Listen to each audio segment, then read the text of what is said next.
Kid's hiding in the curtain right now.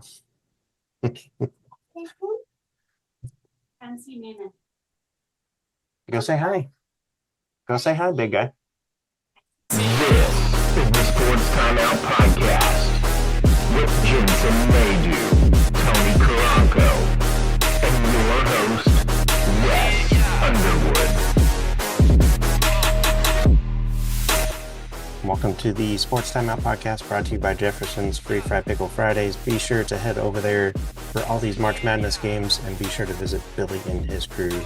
Get some wings, grab a drink, celebrate with your friends this March Madness, and then while you're at it, go check out Robert's Integrative Dentistry in Joplin if you're looking for a brighter, straighter smile, or just want to look fresh. Be sure to schedule your appointment today at 417-622-0404. And also, don't forget to check out TeeTime and Web City. Be sure to reserve your spot, play some golf or pickleball. If those don't intrigue you, get on over there and get a nice coffee like I do. Sit at the bar and watch March Madness, or, you know, take some friends, play some golf, play some pickleball, and watch March Madness on the big screen over there. But good stuff to come. Yeah. Anyway, we'll get to bring in Sam a little bit later in the show, talk about some soccer stuff. But first up, we'll go ahead, make sure to hit that follow and subscribe button on YouTube. And we'll talk NCAA, and that's brought to you by our newest sponsor, Black Eagle Apparel. They do custom apparel and jerseys for anyone, any team, sport at the best prices. Go see them at 2702 Richard Joseph Boulevard, right next door to the Joplin DMV. Mention Sports Timeout Podcast and find out how to get 10% off your first order. And go see Taylor and, you know, his crew over there. Get some stuff if you're looking for jerseys, all that jazz. Soccer season coming up, get some soccer stuff. Go down to the corner kick, or, you know, check out Taylor for some uniforms too. But first up in the NCAA men's tournament, we got a lot going on, and that's why we're doing an earlier show this week. Spring training, checking that out on vacation, heading out here a little bit to go catch some Royals. But yeah, I mean, we'll get to baseball here in just a minute. We got a lot of stuff to talk about in the, you know, NCAA side. We saw it at San Diego State, North Carolina. North Carolina barely held on there. Alabama State beat St. Francis, and then Texas, Xavier, American, and Mount St. Mary's. We all know those results now. Some intriguing matchups on the men's side. Auburn and Alabama State could be interesting. Louisville, Creighton could be really fun. Ole Miss in North Carolina now. Iowa State and Lipscomb. We'll see how that goes. Iowa State, we'll see if they're the real deal. Marquette, New Mexico. And that's just what in your South bracket. Now we're heading over to the West. We got number 1 Florida. They should cruise through that. Norfolk State, UConn, Oklahoma. That'll be fun. Number 8, number 9. That's going to rattle some rims over there. Memphis, Colorado State. That should be fun. Memphis, team that I thought should have been in the top 5. Should have got a number 1 seed just based on the record and notable teams that they beat. But we'll see how they do against Colorado State and see if that holds true. And if they move on, I mean, yeah, that could be fun. That could be fun. Then you got Maryland and Grand Canyon University. Good job, Grand Canyon, over there. That's awesome. Missouri and Drake, that could be an interesting one. Drake, the 11 seed, Mizzou, the 6 seed. We'll see how that goes. Number 3, Texas Tech should roll past UNC Wilmington. Should. I mean, Cinderella stories are born for a reason. Then you get Kansas, number 7, falling to number 7. First time in a long time, but, you know, they get to take on number 10, Arkansas, and you don't know what you get there. Arkansas is an interesting team. They could make it fun. We'll see. I mean, it's going to be better than St. John's and Omaha. And hey, big guy. And on vacation here, got my son saying hi over there. Might bring him on here in just a second. But yeah, I don't know. Things are just happening out there on that side of the bracket. That's the West. And then we go to the Midwest, Houston, SIUE, Gonzaga, Georgia. That could be fun. Gonzaga and Georgia. Clemson, McKinney, and that really could be fun. I mean, Clemson, McNeese. I don't know how to pronounce that clearly. Purdue, High Point, interesting. I think Illinois wins their matchup. Number 3, Kentucky at Troy or against Troy. They got Kentucky winning. UCLA, which rightfully so on Kentucky. UCLA, Utah State, and Tennessee and Wofford. UCLA, Utah State could be fun. Could be fun. What do you think? You think that's going to be fun? Yep. Yeah. Okay. The Tigers? Yeah, we already talked about the Tigers. Hopefully they win. We'll see. We'll see. They get to play Drake. Yep. Yeah. All right. And then so moving up to the East, you got Duke. They Yep. should roll through. I hope so. You think so? Yep. Okay. All right. Mississippi State, number 8. Baylor, number 9. I think Baylor should pull that out. The Tigers? We already talked about the Tigers. The Whales? Yeah. The Royals, we're going to go see them later, aren't we? Oregon, number 5. Liberty, number 12. I think Oregon pulls that out. Liberty might pull them. Arizona, Archon. I mean, just because I'm in Arizona on spring break, I guess I'm going to go Arizona. Let's see what they do. BYU, number 6. VCU, 11. That would be fun. No music right now, big guy. No music. But I think it's going to be a fun side on the men's side for sure. And we're definitely going to get through it. And so Wisconsin, Montana, I think Wisconsin pulls that out.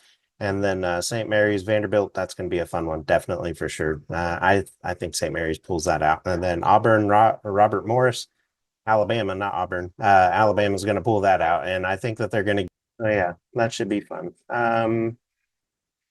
Now we'll go over to the women's bracket. UCLA, number 1. We'll see if they pull that out. I think all the number 1s in the women's bracket are going to pull these out. If they get upset, then they definitely shouldn't have held it. But I mean, you got South Carolina, UCLA, and then you've got Texas and USC. And I mean, USC with JuJu Watkins, Texas, and just all that jazz going on. I think all the number 1 seeds pull it out. Richmond and Georgia Tech, number 8 and 9. I think Richmond could pull that out. I mean, they have them right now. They have them winning. Ole Miss, Ball State. Oh, man. I mean, this is where it gets wonky. Outside of the top 10, you just don't know what's going to happen on the women's side. So Ole Miss, Ball State, I'm going to go Ole Miss here in this first round. Baylor, Grand Canyon. I think Grand Canyon pulls an upset here. They got a young, fiery coach over there, and she's doing big things. I believe from Missouri, too. Don't quote me on that, but I'm pretty certain she came from Missouri. And then we got Florida State and George Mason. Florida State, I think, pulls that out. LSU, San Diego State, I think LSU pulls that out. Michigan State, I think they pull it out over Harvard. NC State, I think they pull it out over Vermont.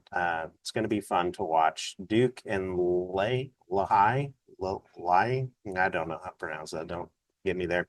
I think they pull it out. Duke's going to get this. Vanderbilt, Oregon. I think Vanderbilt pulls it out. Vandy's going to be fun to watch. I think they make a little bit of a run. I don't think they make a deep run. I think they go a couple rounds in. North Carolina at Oregon or against Oregon State. I think the number 3 seed in North Carolina pulls that out. West Virginia wins their game. Maryland and Norfolk State. I think Maryland pulls that out. Norfolk could be fun. We'll see.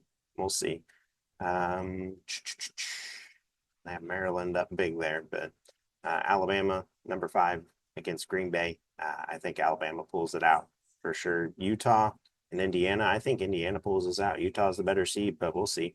We'll see what happens. Then obviously you've got South Carolina and Tennessee Tech. South Carolina for sure. Definitely went on to those number 1 seeds. You got USC, UNC Greensboro, and the Spokane Region 4. I'm not very happy with this right now, being that they kicked out Missouri State after an incredible season. Lacey Stokes and what she did for them. The Missouri State Women Bears, they got shafted there. They should be, let's see here what team ended up making it. I think it was Drake. Maybe not. I like South Dakota State number 10, though, on the women's side against Oklahoma State. Arkansas State and UConn. I like UConn there, obviously. Number 6, Iowa pulled out a number 6 seed. We'll see what they do and see if they can make a run. FGCU, yeah, FGCU could pull that out over Oklahoma, but they have Oklahoma winning big, so we'll see. Liberty and Kentucky. Kentucky pulls that out. Kansas State pulls it out for sure over Fairfield, no doubt. If Fairfield catches fire, though, I guess, but I'm pretty confident in Kansas State on the women's side. California, Mississippi State, I go Cal. I'll have them pull it out barely. Illinois and Creighton. I'm gonna go Creighton here. I think Creighton creeps by. Tennessee and South Florida. I think Tennessee pulls it out. We'll see. Montana State and Ohio State. OSU pulls that out. They're a big up dog in that one. So Michigan wins theirs. Notre Dame, I think they pull it out. They're a 31-point favorite. Let's just call that out. But if Stephen F. Austin pulls it together, well, we'll see. They're in there for a reason. Louisville, Nebraska. I'll take Louisville here. Close game for sure. And then TCU, Fair Dickerson. I like TCU. They're a big favorite in that one.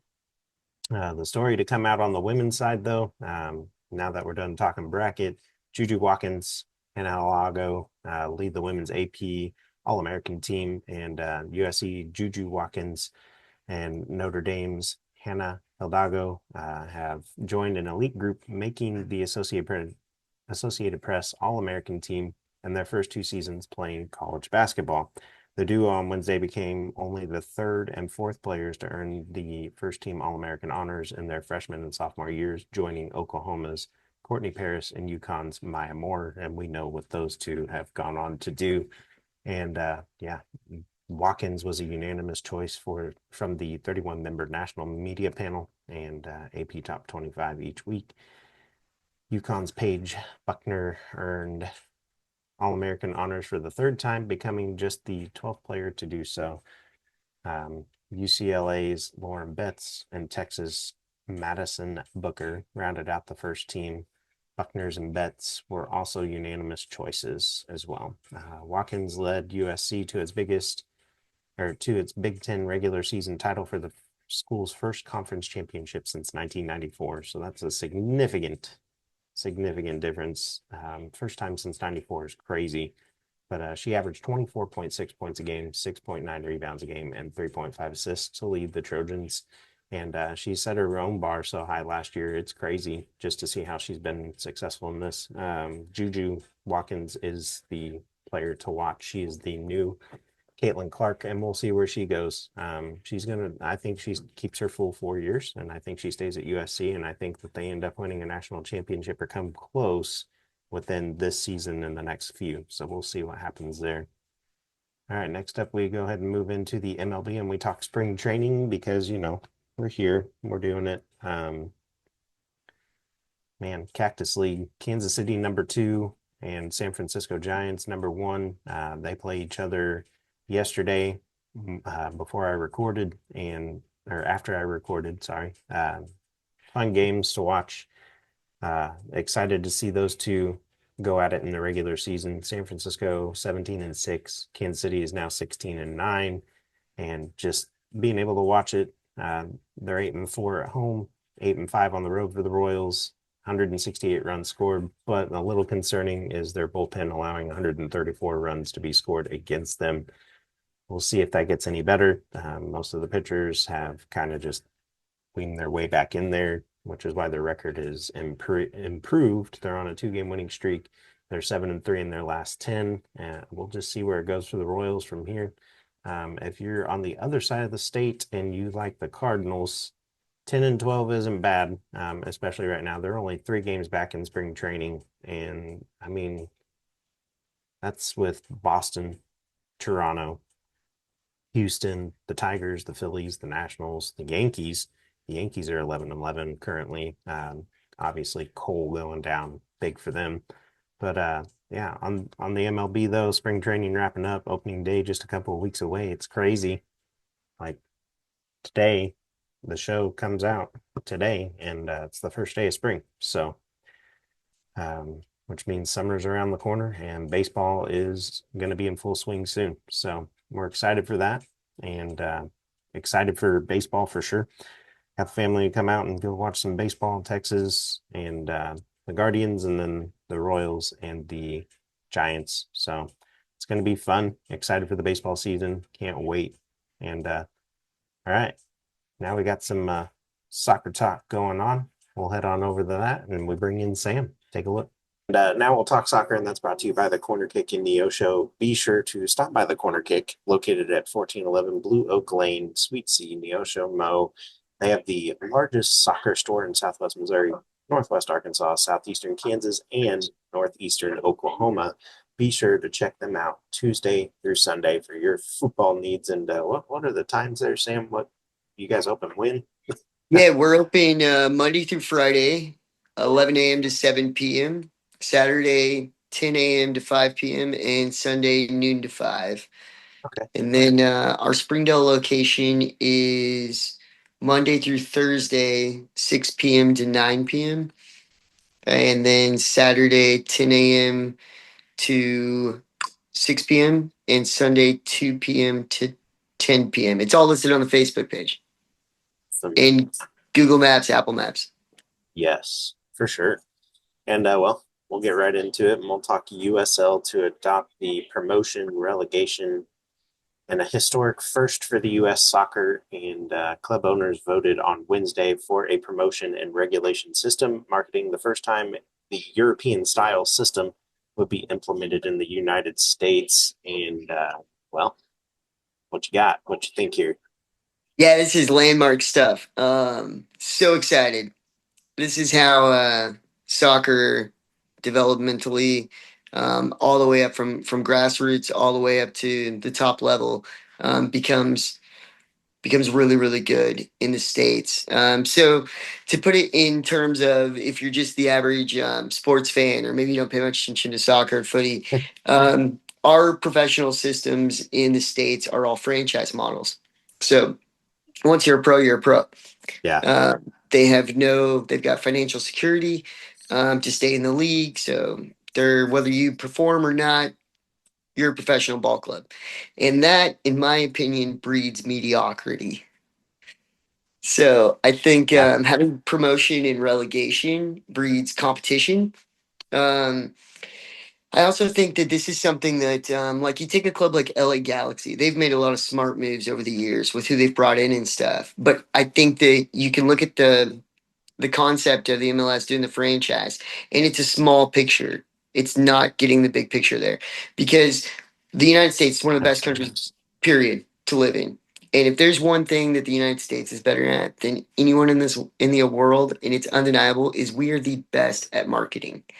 So if Yeah. you take a club like LA Galaxy and you add in promotion and relegation, now the league will infinitely get more competitive because coaches have to improve, players have to improve, or else you lose. If you lose, you're out. You drop down to the second tier or the third tier. I think USL is putting out that they're going to have a 3-tier division. So you've got USL, there'll be USL First Division, USL Championship, and then USL 2, I think, or may go USL 1 and then USL 2. I'm not sure exactly how it's all going to work out. But the concept being that a few things happen. Now, over time, the league will become more competitive, and then you'll be bringing in the Cristianos and the Messis before they're in their later years. They'll want to come play here because the league is really good. The pay will be really good because there goes the salary cap.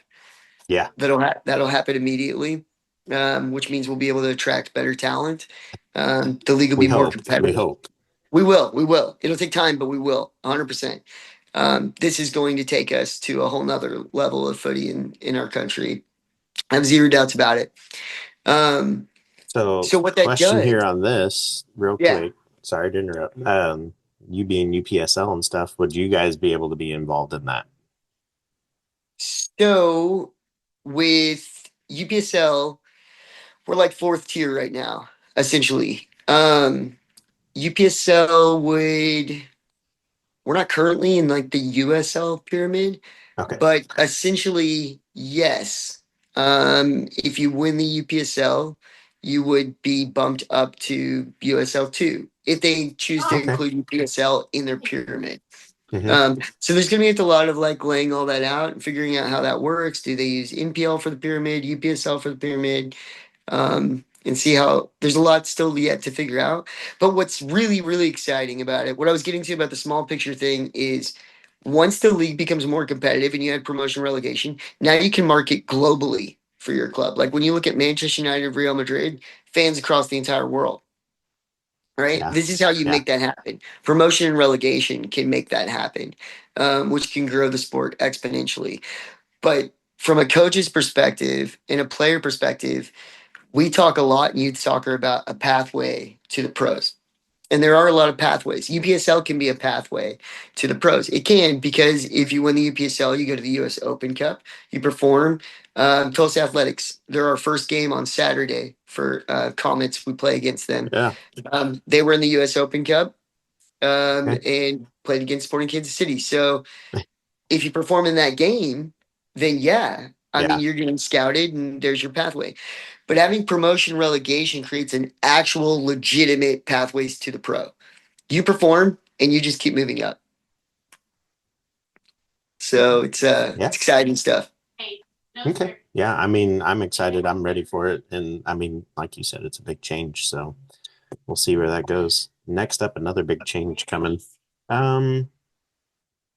So maybe even the current had a little teaser. Let's go ahead and look at that. Brought to you, we kind of stole it from 98.5 FM up there in Kansas City, but go ahead and take a look at this. Do we have a mascot? Mascot? Which doesn't exist. So you are coming up with a mascot. If you could draw it and sign it and maybe... Oh my gosh, that is so much pressure. Let me collect my colors. I've thought about this before. Oh, really? I can't draw. I feel like a child. Gotta get all the blues in. I don't know why its feet are shaped that way.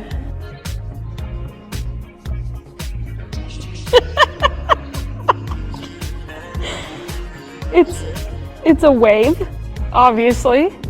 Okay. KC current mascot. It's a dragon. It's a chunk of water, some arms and legs, so obviously it's a current. Smiling, it obviously has eyelashes because it's a girl. Elephant. What is it? Elephant. Elephant? Okay, I love it. It's supposed to be an eagle. It's gonna represent Casey in the on his shirt, and then he's gonna have like water shoes because of the water. We have a little wave current thing. Mr. Water Wars. Yep. For the current. Go Casey. But anyway, yeah, I mean, that looks fun. Like getting the players in on that. So we got to get in on this, right? And I got to talk to Danny Welniak now, director of communications up there, and see what we can do. But what are your thoughts on the logo for him? What do you see? Do you see the wave, like a water? I mean, San Diego Wave already have that though. So Yeah, and San Diego Wave, I mean, that's kind of a concept pulled from San Diego Surf, which is a massive, massive club team in the country.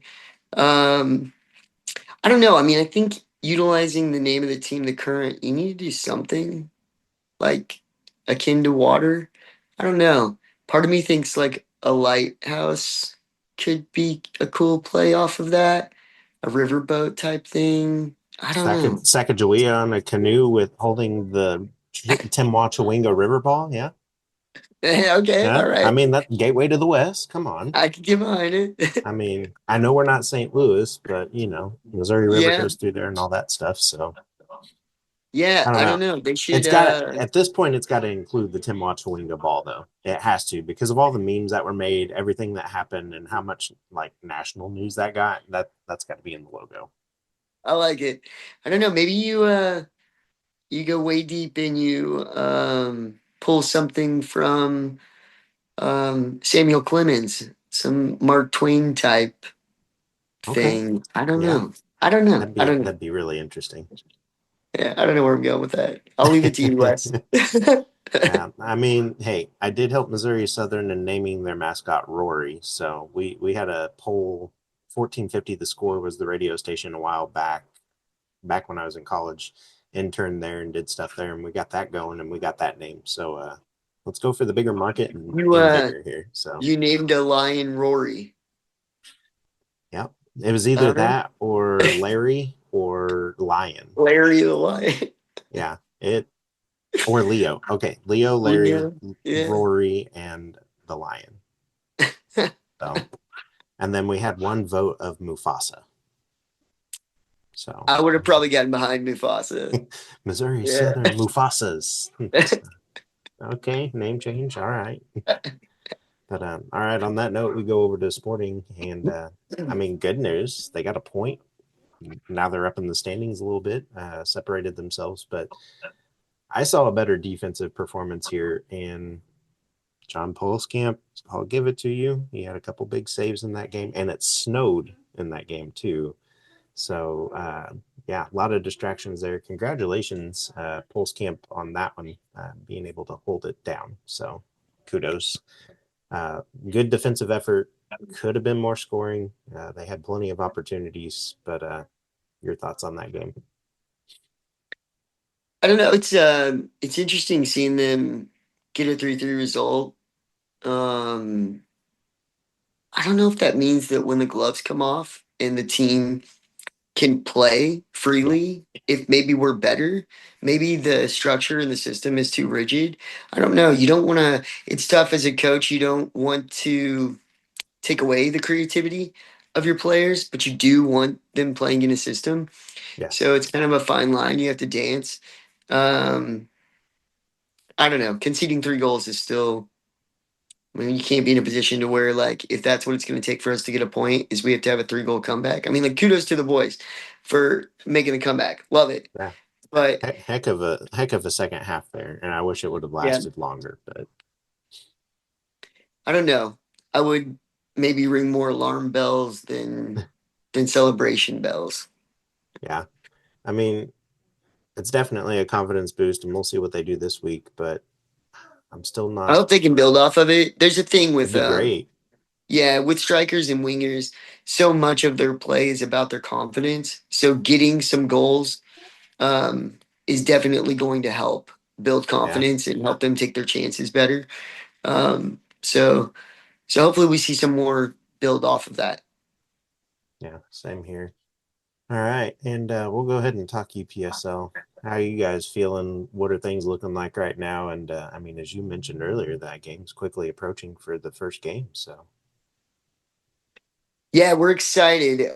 We had a friendly on Sunday yeah, with Demise. It was kind of a mix of Springfield Demise and Arkansas Legacy, which was a UPSL team last season. hmm, Went well. We won 3-0.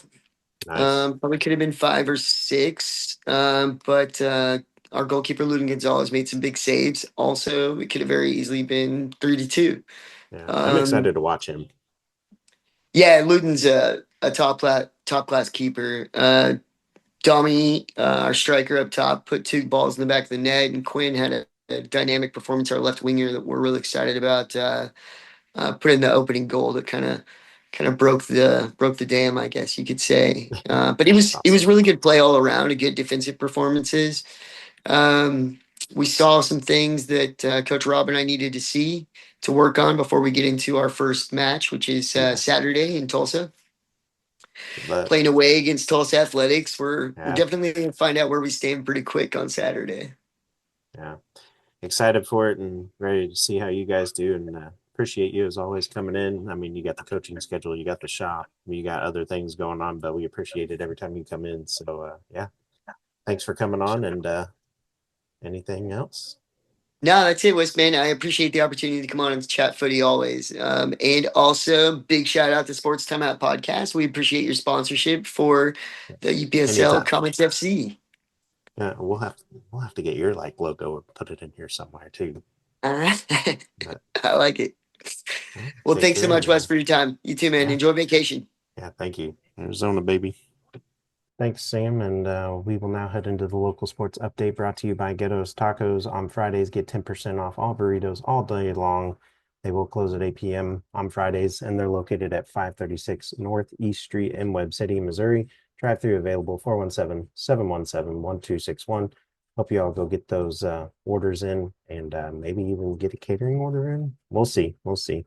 But yeah, go on in there, grab a shirt while you're in there too. They have those on sale, limited time. I don't know how much longer. I'll have to talk to him about that, but each shirt you buy for Ghetto Tacos, they will donate some money over to the Web City Cares. So go out there, get a shirt, support local and Web City Cares.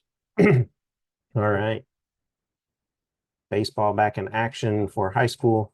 Be sure to go ahead and tune into their social media pages for all that. We will get an updated list next week. Not very many teams in action this weekend, but baseball is definitely back in for high school. And yeah, we're excited. All right, next up, we'll head into the college baseball. We'll go Missouri Southern, and they return home tomorrow, March 21st. They will play at, or not return home. I'm sorry. I'm looking ahead to the Pitt State game here. That's bright red in front of me and caught my attention. But they're going to play UCO baseball 5 p.m. Friday, 2 p.m. on Saturday, and 12 p.m. on Sunday. And then for Missouri Southern softball, they do return home to the Pat Lapira Sports Complex, and they'll play Washburn University in a doubleheader. Game 1 Friday, the 21st at 2 p.m., and then game 2 at 4 p.m., or as soon as that game comes to a conclusion. And then they will also host Emporia State University in a doubleheader Saturday at noon and 2 p.m. as well. And that could be it for the weekend. And I will be out on that note. And yeah, we'll see you all next week on the Sports Timeout. Hopefully you all had a good and safe spring break, and looking forward to seeing you all next week. Take care. What's going on? Everybody's on vacation. Everybody's heading into spring break. I'm about ready to do the same. And yeah, but before we get started, make sure to hit that subscribe and follow button on YouTube. All right. First up, we'll talk NCAA, and that's